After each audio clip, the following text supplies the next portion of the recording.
আসসালামু আলাইকুম। বাংলাদেশ বনাম অস্ট্রেলিয়ার দ্বিতীয় টেস্ট ম্যাচের শুরুটা স্টার্কের হলেও শেষটা কিন্তু শরীফুল ইসলামের এবং এখন পর্যন্ত ওই ম্যাচটায় বাংলাদেশ এখনও লড়াইয়ে রয়েছে।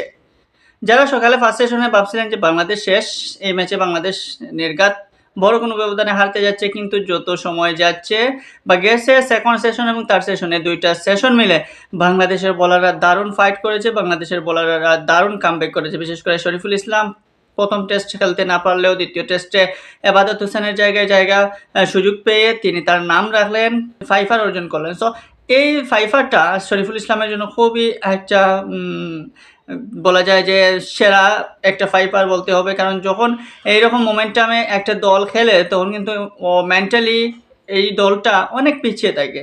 আপনি যখন ৬৪ রানে একটা টিম অল আউট হলো তখন টেস্ট শুরুর মাত্র ফার্স্ট সেশনেই তখন আপনি অটোমেটিকলি পিছিয়ে যাবেন, কিন্তু সেই জায়গা থেকে কিভাবে কামব্যাক করতে হয়, কিভাবে মনোবল শক্ত রাখতে হয় সেটা দেখিয়েছে আমাদের বোলাররা। ফিল্ডিং ঘাটতি কিছুটা রয়েছে আজকে অনেক জায়গায় দেখেছি আমরা, যেখানে সিঙ্গেল রান হওয়ার কথা সেখানে ডবল রান হয়েছে। সো এই বডি ল্যাঙ্গুয়েজ বা এই ফিল্ডিং ঘাটতিগুলো যখন একটা বোলার কামব্যাক করার জন্য তার উইকেট নেওয়ার জন্য চেষ্টা করে, তখন যদি এরকম ফিল্ডিং ঘাটতি দেখা যায় তখন কিছুটা হলেও খারাপ লাগে। যাই হোক, শেষ পর্যন্ত যদি বাংলাদেশ আজকে অস্ট্রেলিয়াকে অল আউট করে ফেলতে পারতো তাহলে হয়তো এই টেস্টে বাংলাদেশ বড় কিছু করার চেষ্টা বা বড় কিছু করেও ফেলতো।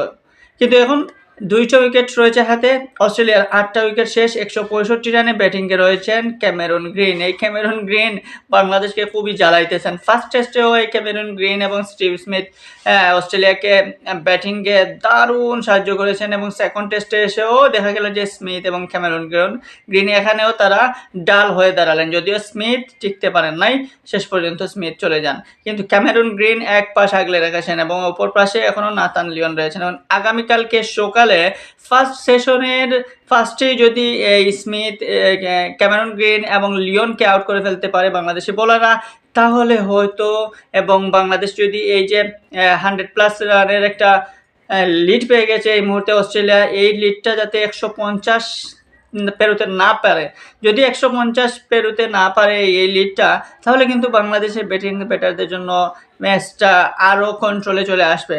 কারণ অতিরিক্ত যদি 200+ হয়ে যায় বা 200 হয়ে যায়, তাহলে ওই রানটা চেঞ্জ করে আবার টার্গেট দেওয়াটা বাংলাদেশ ব্যাটারের জন্য খুব টাফ হয়ে যাবে।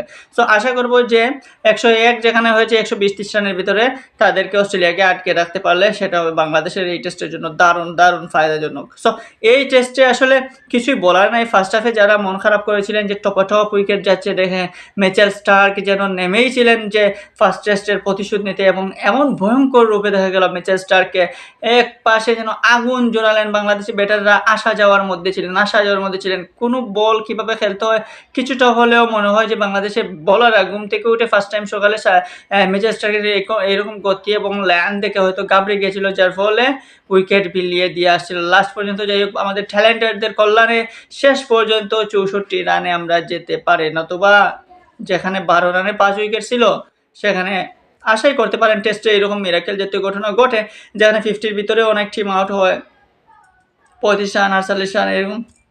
যাই হোক, বাংলাদেশ 50+ করতে পারছে, 64 করতে পারছে। এখন এই রানটা নিয়ে এবং বর্তমানে যেভাবে বাংলাদেশের বোলাররা বাংলাদেশকে লড়াইয়ে রাখছে, এই লড়াইটা টিকিয়ে রাখতে হলে এবং এই লড়াই থেকে বাংলাদেশ আরও বিশ্বকে চমকিয়ে দিতে হলে বাংলাদেশের ব্যাটারদের কালকের সেকেন্ড দিনটা খুবই দারুণভাবে কাটাতে হবে। কালকে যদি বাংলাদেশের ব্যাটাররা ভালো একটা চেজ করতে পারে, ভালো একটা টার্গেট দিতে পারে, 350-400 রান করতে পারে, তাহলে বাংলাদেশ কিন্তু এই টেস্টে জয়ের দিকেই আগাবে। সো অপেক্ষায় থাকবো বাংলাদেশ এই মিরাকেল জাতীয় কোনো কিছু ঘটুক, সেটাও আমরা চাই বাংলাদেশি ফ্যান হিসেবে। দেখবো এবার অস্ট্রেলিয়ার যাত্রাটা কত দূর যায় বাংলাদেশের সাথে এই ম্যাকাই টেস্টে।